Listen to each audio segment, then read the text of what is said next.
I'm Connor Old, and welcome back to another episode of Old's Oscar Countdown. And this week we are going to be doing a bit of a different episode.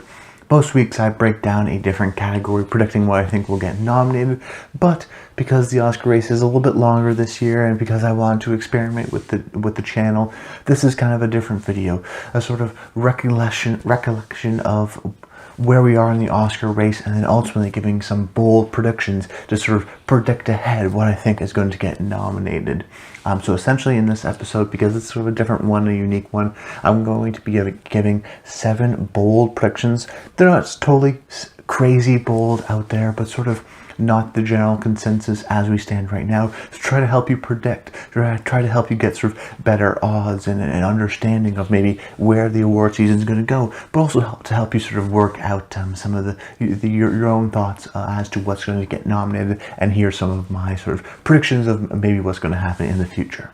So without further ado, getting into my first bold prediction, I'm going to say that Lady Gaga will win Best Actress for House of Gucci. We're about a week away now from the SAG nominations, in which the frontrunner in this category, or supposed frontrunner in this category, Kristen Stewart, did not get nominated. So we're in the state of limbo. Will she get nominated? Will she even win? Who's the questions there? I don't think she wins, but essentially I went with Lady Gaga here because I went through the category and I felt like she's maybe not the front runner, but she has a very clear path if she wants to take it. Because the way I looked at it was, well, Kristen Stewart, no actress has ever not been nominated at SAG and then went on to win Best Lead Actress at the Oscars. So the lead category, that's very rare. It's never happened. So that would be sort of a unique thing if Kristen Stewart went on to win. We also know the movie isn't very well liked and is divisive. So it's not going to get in for picture, so there's not support there. So if there's not strong support for Kristen Stewart in such a large branch like the Screen Actors Guild, I still have some reservations as to if she's even going to win. So I think she's out for that reason. Then I look at someone like Olivia Colman, The Lost Daughter. That movie could be nominated for Best Picture, but mostly sort of a screenplay situation. I don't think it's going to be seen by necessarily enough people or campaigned by Netflix. Olivia Colman just won a couple years ago. She seems to be in sort of a Denzel Washington kind of state where she gets nominated a bunch, but she already has her Oscar. So right now they're not sort of maybe blown away by this performance, but it's great enough that they just want to nominate her because they like her. So I don't think that because of the strength of her movie is a little bit lacking, and also they just recently awarded her. I don't feel like they feel the need to reward her again. So let's say Olivia Colman's out. I think maybe the strongest competitor is Nicole Kidman from Being the Ricardos, because it's a real life person and it's an actor. So I think the actors will like that. But ultimately, when we're talking about winning, we're talking about movies that will resonate with all members of the Academy. That when we're talking about the nominations, it's always about what actors will nominate who. But when it comes to the actual awards, it's everybody that votes on them. And we're still a couple months away now from the Oscars, which is kind of crazy to think, but I think that Nicole Kidman could sort of experience a different wave, that because the entire Academy is voting on this movie and voting on this category eventually at the Oscars, there has to be some strength and love and appreciation for the movie. And the movie, I think, could get in for Best Picture, but I'm not 100% guaranteeing it. Javier Bardem, I don't think will get the nomination. I think he'll get in for screenplay, but maybe that's it. I was a little disappointed that it didn't get in on a short list for something like makeup and hairstyling, and doesn't have some technical support as of right now. So right now I'm just questioning, will they want to give it to Nicole Kidman despite the sort of weak support for the movie? Now the movie could get in for Best Picture and sort of curb that idea, but you could also say that Nicole Kidman has an Oscar already. Do we really want to give her to? I think they do, but I guess ultimately the question would also be, do they like the movie enough to really want to give her and reward her for that performance? So those are those sort of big contenders. The fifth slot, assuming someone else gets nominated, it's hard to say. I mean, someone like a Jessica Chastain for The Eyes of Tammy Faye could get in, but her movie's very little seen. And Jessica Chastain hasn't won before, but it doesn't seem like this is necessarily the right movie for her, just because it's not even going to get any other nominations aside from maybe makeup. So for me, it leads me to someone like Lady Gaga. House of Gucci got Lady Gaga, got Jared Leto at SAG, and then also got Best Ensemble. She's never won before. She sort of paid her dues in the sense that she was nominated for A Star Is Born and did win for Best Song there, but she's never won an acting Oscar, which I think is important. This is one of the few movies that I could see getting for Best Picture because it was one of the few domestic dramas that kind of did well at the box office. Adult dramas, which is a struggling genre, as particularly the theatrical experience. We already know it has the actor support, and frankly, I think this has a stronger likelihood because of the success it had SAG of getting in for Best Picture. And when we look at the Best Acting winners, sometimes we'll have a Renee Zellweger for Judy or a Julianne Moore for Still Alice, these sort of one-off wins. But most of the time, we're talking about movies that get nominated for Best Picture. So just take a look at last year, for example. 3 out of the 4 acting winners went to movies that were nominated for Best Picture. So, and that usually happens. There's a connection because, well, it makes sense. If you like the movie, you probably like the performance and you want to reward it. So I'm thinking, King Richard could win for Will Smith. That makes sense there. Cody Smith-McPhee for supporting actor for The Power of the Dog. That makes sense there. And supporting actress, we could see, someone like a Kirsten Dunst or Katrina Balfe for Ariana DeBose, Boys. But it's hard to tell right now in this category. It is sort of a weaker sort of group of actresses in terms of the movies that they're in terms of the sort of overall love. So I do question there, but I sort of look at the race and I go, okay, Kristen Stewart didn't get in at SAG, Olivia Colman, they just rewarded her one, Nicole Kidman, they already has an Oscar, Lady Gaga hasn't won one, she sort of paid her due, she's in a movie that I think is the most well-liked, playing a real-life person, does sort of an over-the-top, really going for a performance, and I think she really wants that in campaigns, she could take this one for the taking. Plus, if we look at years in which there are sort of uncertainties, I think of last year with Frances McDormand, Viola Davis, and Carey Mulligan, or even if you want to look at the Olivia Colman, Glenn Close year, when we have these sort of unsure lead actress years, the defining tiebreaker ultimately is, well, whose movie is liked the most. Frances McDormand won because people like Nomadland. Olivia Colman won because people like The Favorite. And I think out of the movies that are potentially nominated, Spencer I don't think gets in for Picture. Lost Daughter I don't think gets in. Maybe Being the Ricardos. Eyes of Tammy Faye doesn't get in. But House of Gucci may just be the sort of most populist and wide appealing and get that Best Picture nomination. So in this unclear year, I may just go for the movie that's most well seen and most well liked. Then my second bold prediction, I'm going to go with Leonardo DiCaprio gets a nomination for Best Lead Actor. Now this is not necessarily a super bold prediction because I'm just saying he gets nominated, but the way I looked at it was really who's in that 5th slot. And right now Leonardo DiCaprio has 35-1 odds on Gold Derby, which I think, are sort of people love people negating him and thinking it's an automatic slam dunk for someone like Peter Dinklage, but I don't see it. To me, the first 4 slots in Denzel Washington, Andrew Garfield, Benedict Cumberbatch, and Will Smith for King Richard are the sort of top 4 slots I think they're going to get in. What's that 5th slot? Well, at SAG they went with Javier Bardem, but SAG is very rarely a 5 for 5, is particularly in this category. As a matter of fact, if you go for the past 10 years, an average of 3.8 transfers from SAG to the Oscars. So ultimately, they're usually 4 out of 5. So that would make sense here in the case of Garfield and Smith. Getting those sort of top 4 makes sense, but what about that 5th slot? SAG very rarely goes 5 for 5. With the SAG lineup is automatically the Oscars lineup. And I think the Javier Bardem nomination kind of makes sense. It was sort of out of the blue. Being the Ricardos has some controversy even around it. We're not sure if that movie is going to be totally a Best Picture frontrunner or even just a nominee, and seems like sort of very sort of actor-focused nomination. So let's say Javier Bardem sort of gets out, which I do think, because of the overlap of SAG, that very rarely happens. He seems to be the outlier.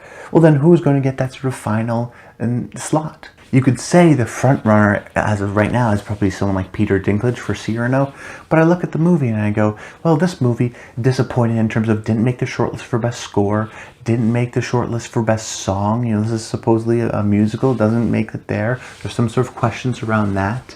How many people have seen this movie? Is it being campaigned enough? Isn't he just well liked enough? Who knows? Are we so confident that Peter Dinklage is going to get in for Cyrano? He does his own singing, which is, impressive, but are we so confident that he's going to get in and Cyrano maybe gets no other nominations? I mean, that's what those people are sort of saying. Or what's the other alternative? Leonardo DiCaprio gets in for Don't Look Up, a movie that we expect to be nominated for Best Picture, that I expect to get in for writing, maybe even editing, so multiple nominations, above the line support. It got in for Best Ensemble.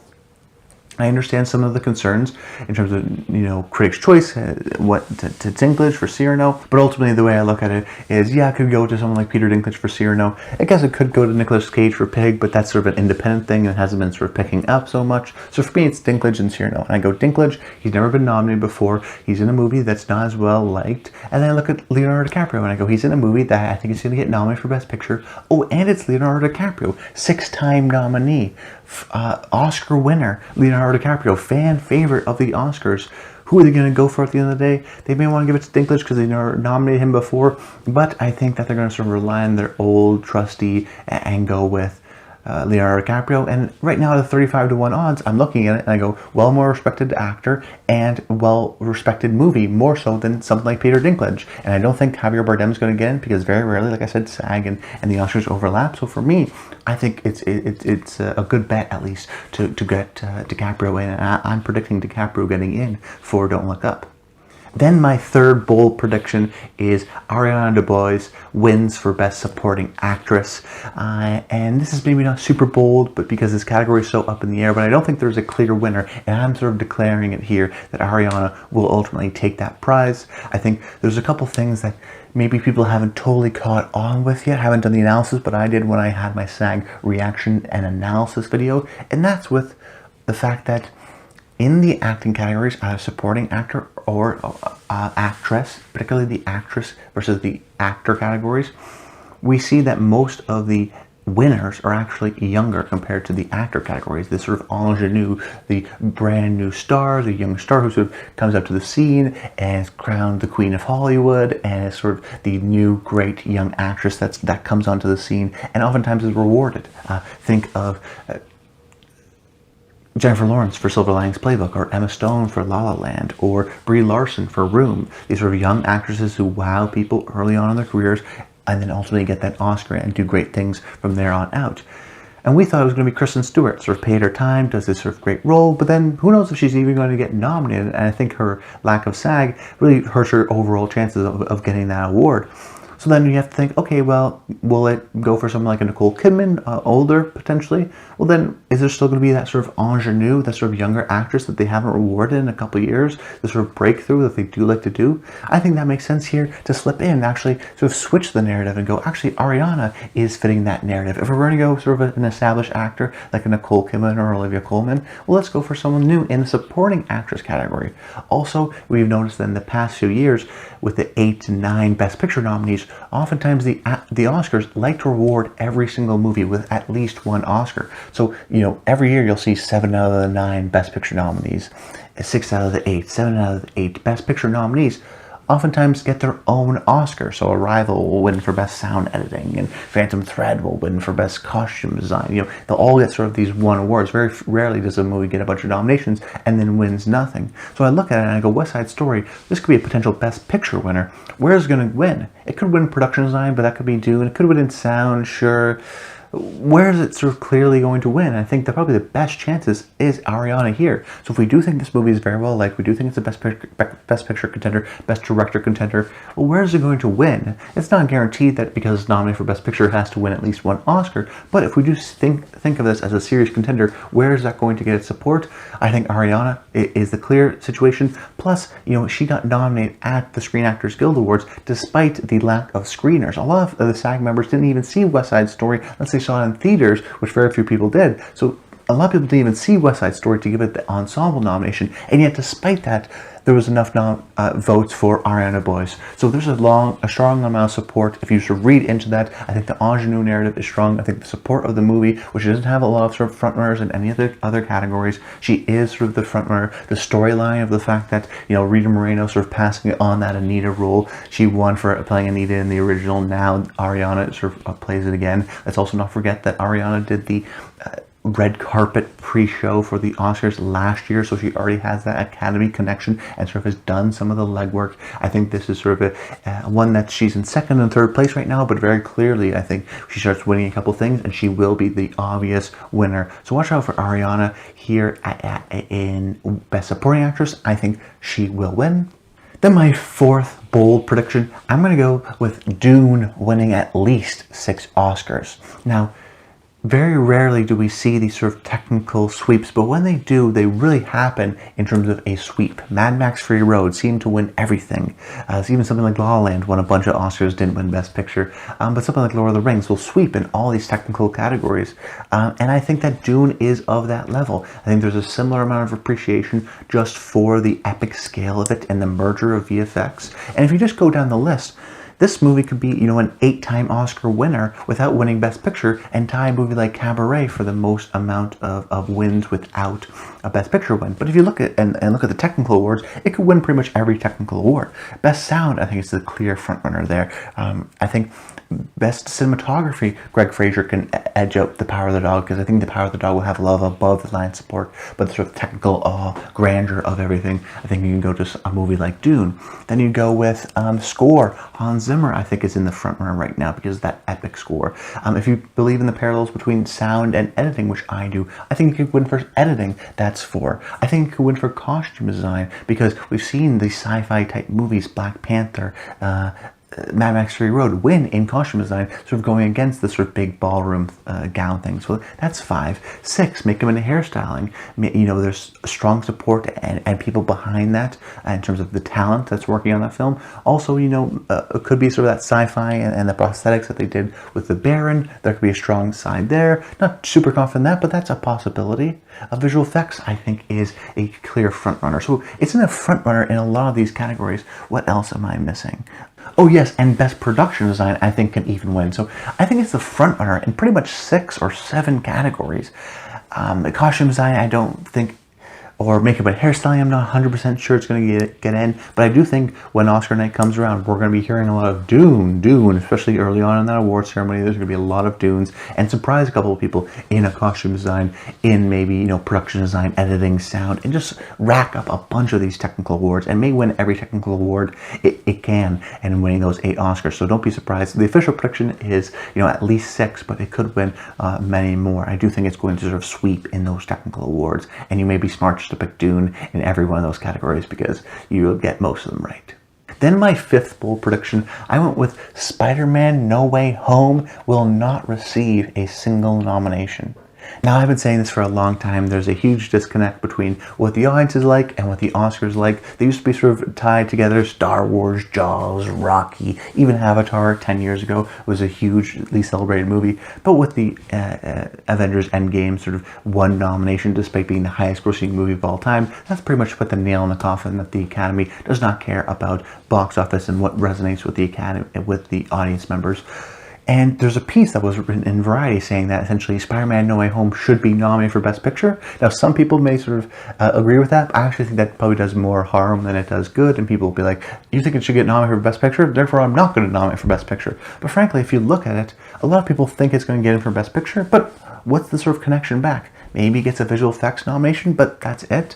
I ultimately don't think, because this movie is so successful, it will get nominated for Best Picture, just because the Academy is far from doing that. And if they're not going to do it for the highest grossing movie of all time, they're not going to do it for this Spider-Man movie, which I still think is not easily accessible for an everyday viewer. It still is very much intertwined with the MCU, which a lot of Academy members just aren't involved with, so therefore they're not going to emotionally engage with the movie. But my official prediction is that it's not going to get a single nomination, so I don't think it's going to get in for picture. So where is it also going to get a nomination? Maybe in visual effects? The truth is, every year there's pretty much one Marvel movie that gets nominated in this visual effects category. The question is, which one is it going to be? Let's not forget, we also had Shang-Chi this year, which I think is actually an easier sell for a lot of Academy members that are not MCU fanatics, because it's an origin story, it's easy to get on, has sort of, the Asian cinema inspirations, and I think actually would probably appeal a little bit more to people who aren't as invested in the MCU, which was, a definite swath of the Academy. So they could be just, hey, we're going to nominate one Marvel movie, and maybe the sort of likability of Shang-Chi is higher than something like Spider-Man No Way Home. I mean, Spider-Man No Way Home, and sort of another knock against it, is that it didn't even get a SAG Best Stunt Ensemble nomination, so it doesn't have the support there. If it doesn't get a Producers Guild nomination, I may be going with a Shang-Chi over it as a sort of Marvel selection, because at least that got the sort of stunts and has some sort of appreciation there, but also just the type of the movie. So some people think Spider-Man No Way Home is going to get nominated for Best Picture. I think it's not going to get a single nomination, and Blake clearly just distinguished that divide between audiences and Oscar members. My sixth bold prediction is I'm Your Man will secure a Best International Feature nomination. Now this one's a bit of a deep cut, but I want to throw it in here because those are the type of things that people get surprised by, but you can sometimes see coming a mile away. And I'm Your Man currently has like 95 to 1, almost 100 to 1 odds on Gold Derby. A lot of people don't even consider this movie as a possible contender, but I think it definitely could get in. So first of all, in this category, Best International Feature, there are an average every single year of 3 of the 5 movies come from Europe. So we'll see, France and Hungary and Poland and Germany sort of repeat over and over again. These movies get nominated. This branch really loves their European films. So when we're trying to figure out that 5th or the 6th slot, sometimes it makes sense if it's the divider, the German film or the film from Iran, which one is it going to be? But the way I look at the international feature category right now, I think Drive My Car has a very good chance of getting nominated. That's from Japan. I also think Asghar Farhadi's movie A Hero has a very good chance of getting nominated. That's from Iran. So those are 2 of the 5 right there, not from Europe. So then I think the other 3 are going to be from Europe. The question is, which European countries?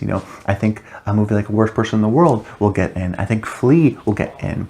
And then that 5th slot, I'm going to go with I'm Your Man, because this is from Germany. So, a strong, well-liked European country that makes great films. The movie stars Dan Stevens, who is a recognizable talent. In a lot of these movies, we don't see the sort of star power. He is playing, kind of a robot and a unique role for him. It's surprising when he shows up. But also the talent behind it. This is directed by Maria Schrader, whose next movie I think will be a serious Oscar contender. Maria Schrader did the Netflix series Unorthodox, in which she won Best Directing at the Emmys. So there's a huge sort of Emmy contingent there that she already has been celebrated awards-wise. And her next movie, She Said, stars Carey Mulligan and Zoe Kazan, and is about the Me Too movement and the writing of the Harvey Weinstein, sort of breaking that story. I think that's going to be a very relevant, very timely, and Oscar movie when that releases next year. So she's already got that lined up. She already had Orthodox in the past. She is, I think, going to be a sort of well-respected director, and already is so in the industry. And she did this German movie. So the fact that you have a European country, in the case of Germany, the fact that you have talent that is well respected already within the industry making this next movie that's going to be released next year. They also have a star, in this case Dan Stevens. There's a lot of things that sort of add up. Also, it's about an older romance, which I think a lot of the international feature people who vote on this, well, they're people who are retired or have spare time because they can watch all these movies, because this is a bit of a smaller category.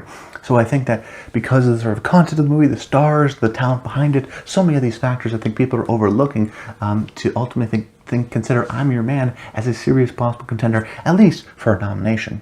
And then my 7th pick, the kind of boldest maybe of them all, but I think one that we shouldn't necessarily be surprised of if it happens Oscar night, that is that Kenneth Branagh will miss out on a Best Director nomination. Now, we've seen this in the past few years, that there are a couple movies, usually a 2-way, maybe 3-way race every single year of movies that ultimately are in the Oscar race. Last year it was Nomadland and Trial of the Chicago 7. 2018 it was Green Book and Roma. 2017 it was The Shape of Water versus Three Billboards Outside Ebbing, Missouri. And the way I classify them is the sort of populist versus the auteur. Chloe Zhao, Nomadland, auteur, singular vision, wins Best Picture, but Chloe Zhao wins Best Director. Then the other way, Trial of the Chicago 7, Aaron Sorkin, populist, well-liked, but he misses out on Director. So you have a Best Director winner, and you have someone who misses out on Director. Then you look at 2018, Green Book. Peter Farrelly misses out on Director, but Roma, Alfonso Cuarón wins Best Director. Then you look at 2017. Martin McDonagh, Three Billboards Outside Ebbing, Missouri, misses out on Best Director.